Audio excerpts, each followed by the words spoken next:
काल दिनांक 5 मे रोजी रात्री 9:30 वाजे सुमारास पर्वती पोलीस स्टेशन हद्दीमध्ये पर्वती पायथ्याजवळ एका वयोवृद्ध माणसाने एका लहान बाळावर लैंगिक अत्याचार केले आहे अशी इन्फॉर्मेशन पोलिसांना मार्शलला प्राप्त झाली।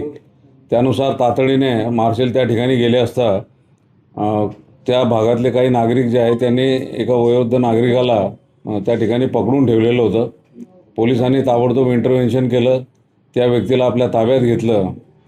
त्यानंतर असं समजलं की तो जो व्यक्ती आहे त्याने स्वतःची जी नात आहे म्हणजे त्याच्या मुलीची मुलगी वय वर्ष 9 वर्ष तिला आपल्या खोलीमध्ये बोलवलं आणि तिच्याशी अतिप्रसंग करण्याचा जो प्रयत्न केला, परंतु शेजारी एक राहणारी जी महिला आहे तिला त्या बाळाचा रडण्याचा आवाज आला आणि तिने ताबडतोब त्याच्यामध्ये हस्तक्षेप केला, शेजारच्या लोकांना सांगितलं। त्यामुळे शेजारच्या नागरिकांच्या मदतीनं त्या बाळाची ताबडतोब सुटका त्यांनी केली आणि पुढचा जो होणारा जो प्रसंग आहे तो त्यामुळे टळला। पोलिसांनी ताबडतोब त्या व्यक्तीला आपल्या ताब्यात घेतलं।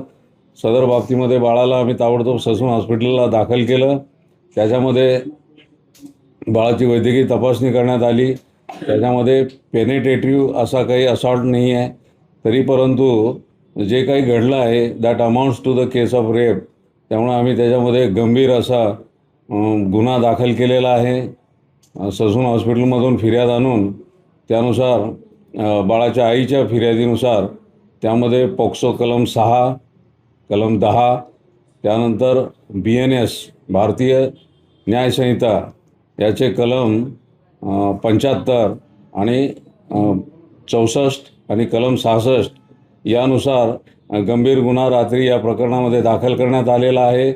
त्यानंतर गुन्हा दाखल झाल्यानंतर त्या गुन्ह्यामध्ये आरोपीला रीतसर अटक करण्यात आलेली आहे। त्याला आज कोर्टामध्ये प्रोड्यूस करण्यात येणार आहे। बाळाची वैद्यकीय तपासणी झाल्यानंतर त्याला डिस्चार्ज देण्यात आलेला आहे। त्याची प्रकृती अतिशय व्यवस्थित आहे आणि या घटनेची थोडीशी प्रतिक्रिया नागरिकांकडून उमटली होती, त्यावर योग्य तो पोलीस बंदोबस्त नेमण्यात आलेला होता। परिस्थिती आता अतिशय शांत आहे।